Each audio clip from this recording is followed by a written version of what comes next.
We got 2 takes. We'll have another 3 takes on where is South Africa at 27. My guest now is Professor Mamokgethi Phakeng, who's the Vice-Chancellor at UCT, someone I call the Fab academic. So good chatting to you, and thanks for your time. Good morning, Ashraf. Thank you for inviting me. Thank you. First of all, just a quick one. I hope all of you at UCT are well and fine, having survived that incredible difficulty around the fires there, and of course a library being burned down. Yes, we are slowly recovering. Students are back on campus. The academic program started yesterday, so we are picking up the pieces. Yeah, it can only get better from here on. Well, let's hope so. Maybe some may say the same about South Africa. And I'm going to ask you this, therefore, to answer this question. Where is South Africa at 27? What's your answer?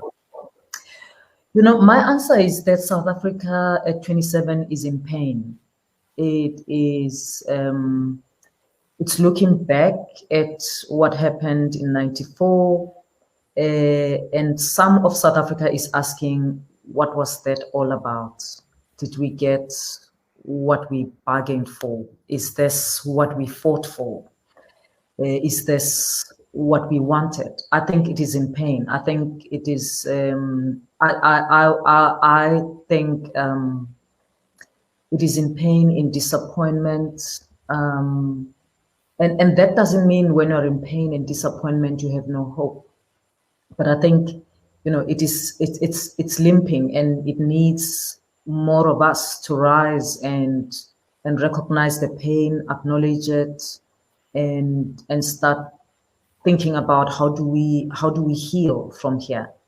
I think the time for temporary plasters to the wound that's causing the pain is over. I don't think we can go on doing temporary measures to heal South Africa that is in pain. I think we need to do deep work of healing to get to where we should be.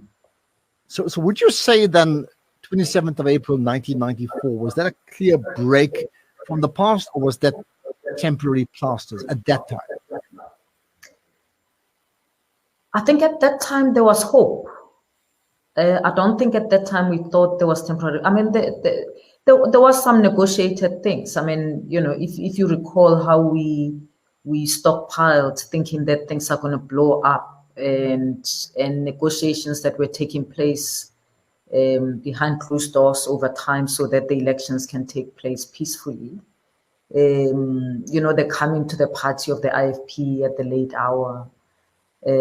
So some of it was plastered. I mean, but there was hope. I mean, I think after that 27th April 1994, we should have started the deep work. I think the problem is what happened from there. I think the problem also is the promise that came with that. I mean, I think we, oppression, we had been oppressed for too long, and people were happy to embrace freedom. But I don't think there was much interrogation of the freedom. I think probably parties such as AZAPO tried, maybe the BC tried to say, look deeper. But I mean, changing the country and, without just changing the complexion of the people in power, I think that should have been what we looked for. How do you take a people from a point when they were oppressed, there was so much polarization? Where do you think the anger goes?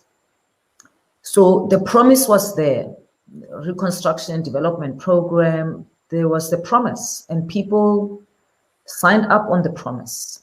And now 27 years later, people are asking, what is that we signed up to? Why don't we still have houses? Why don't we have jobs? Why don't we have this? Why are we still suffering? Our parents suffered the same way. Why is it still the same? And I think those are legitimate questions.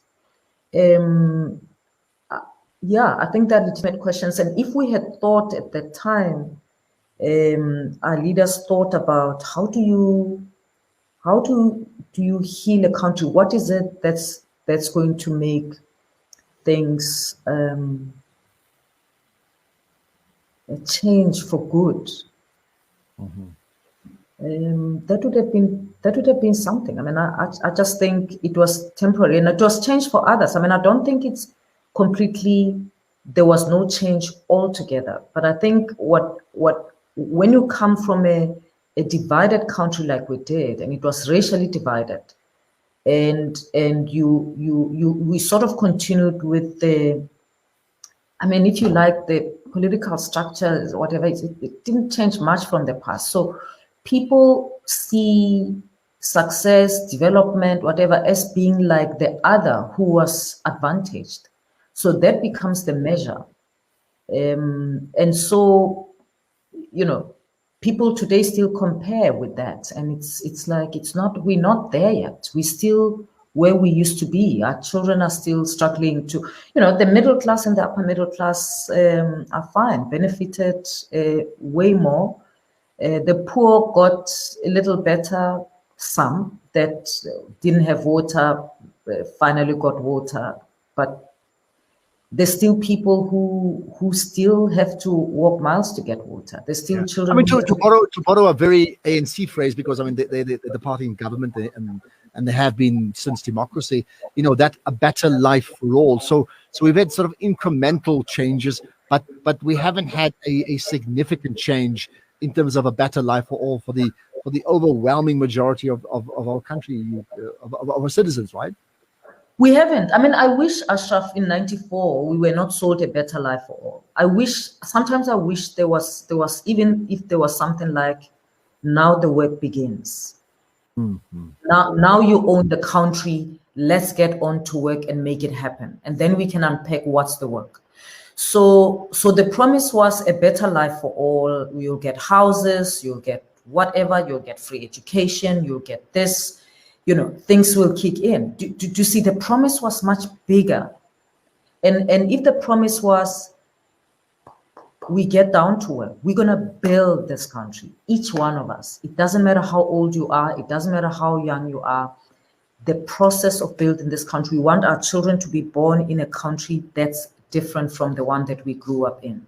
So to do that, there'll be these, whether it's these sessions that people go to, or healing, for reconciliation, for whatever, not just a selected few, and then to work. If you are in a community, the school is next to you, this is what. So there was something like a better life for all. You'll get houses, you'll get this, just vote for us. And I think that was also a problem, because it gave a sense that nobody's going to have to work the streets, nobody's going to have to sweep, every one of us is going to have a white collar job, every one of us is going to have a beautiful house and a free education and so on, and that hasn't materialized.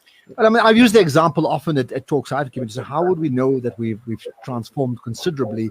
The answer is when our townships resemble suburbs, and we know by and large townships still look like townships and suburbs look like suburbs. So that crossover hasn't quite happened. But you made the point about we can't do plastering anymore, right? So if not the plastering, then what needs to happen next? You see, in '94 it would have been a little better. I mean, now it's going to be a little difficult to say to people, let's face the wound.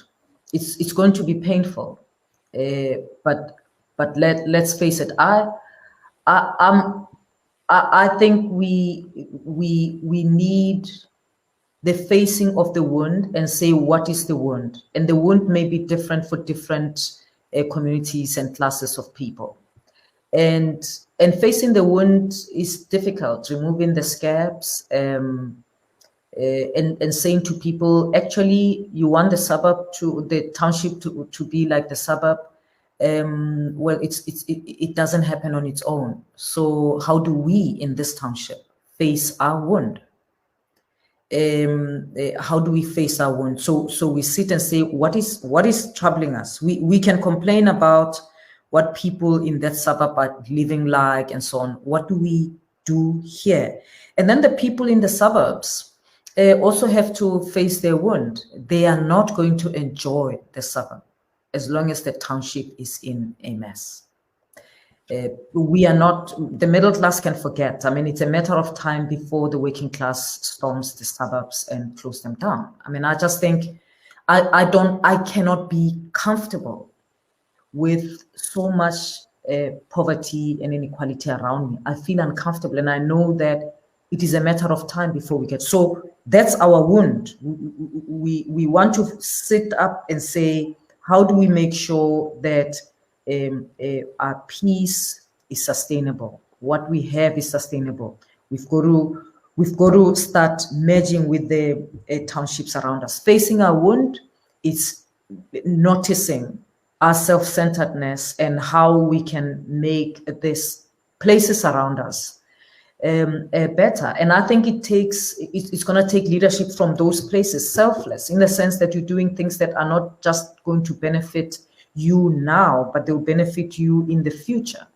You know, I just think, you know, even if in the suburb, whether it's contributing money in the suburb to say we're going to contribute, you know, 10% each one of us of what we earn, we've got a, you know, in this suburb, and we're going to be adopting families in the township nearby, whether it's whatever, you know, but even that, it might be argued that it's plaster work. Okay. Because let's leave it at that, because you've raised so many issues. I think we can dissect each and every one of those and say, how do we tackle them going forward? So appreciate your time, Gekhi Phakeng, Professor Gekhi Phakeng. Thank you for that, and being part of this conversation around where South Africa is at 27, because I think your points have raised the consciousness, and that really is the plan. So I really appreciate you giving off your input today. More to come. We'll chat to Dr. Pali Lehohla right after this.